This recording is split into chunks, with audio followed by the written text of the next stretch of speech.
এই দুনিয়ায় সবচেয়ে সস্তা হলো পরামর্শ।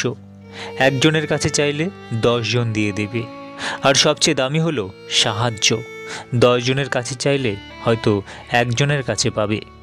জীবনের সেরা শিক্ষা পাওয়ার জন্য কারো না কারো কাছে একবার ঠকাটা প্রয়োজন।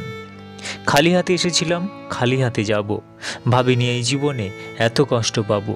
বন্ধু বলো, বান্ধবী বলো, কেউ আপন নয়। ক্ষণিকের মেলামেশায় সবই অভিনয়।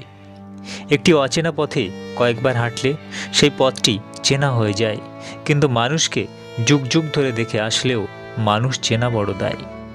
যদি আপনার পরিবারে আপনাকে সাপোর্ট করার মতো কেউ না থাকে, তাহলেই আপনি বুঝবেন এ পৃথিবীতে মাথা তুলে দাঁড়ানোর সংগ্রামটা কত কঠিন। মানুষকে ক্ষতি করাটাও এক প্রকারের ঋণ, কেননা তুমি কাউকে ক্ষতি করলে কারো না কারো কাছ থেকে তুমিও তা ফেরত পাবে। সবসময় অন্যের কল্যাণ করার চেষ্টা করো, দেখবে ঈশ্বর নিজে থেকেই তোমার কল্যাণ করেছেন। আমি বিশ্বাস করি যা কিছু তোমার প্রাপ্য তা তুমি পাবেই।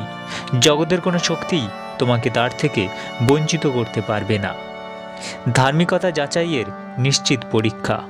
কেউ ধার্মিক কি অধার্মিক পরীক্ষা করতে হলে দেখতে হবে সে ব্যক্তি কতদূর নিঃস্বার্থ। যে বেশি নিঃস্বার্থ সেই বেশি ধার্মিক, সে পণ্ডিতই হোক মূর্খই হোক। আর যদি কেউ স্বার্থপর হয়, সে যদি পৃথিবীতে যত দেব মন্দির আছে সব দেখে থাকে, সব তীর্থ দর্শন করে থাকে, সে যদি চিতাবাঘের মতো সেজে বসে থাকে, তা হলেও সে ঈশ্বর থেকে অনেক দূরে।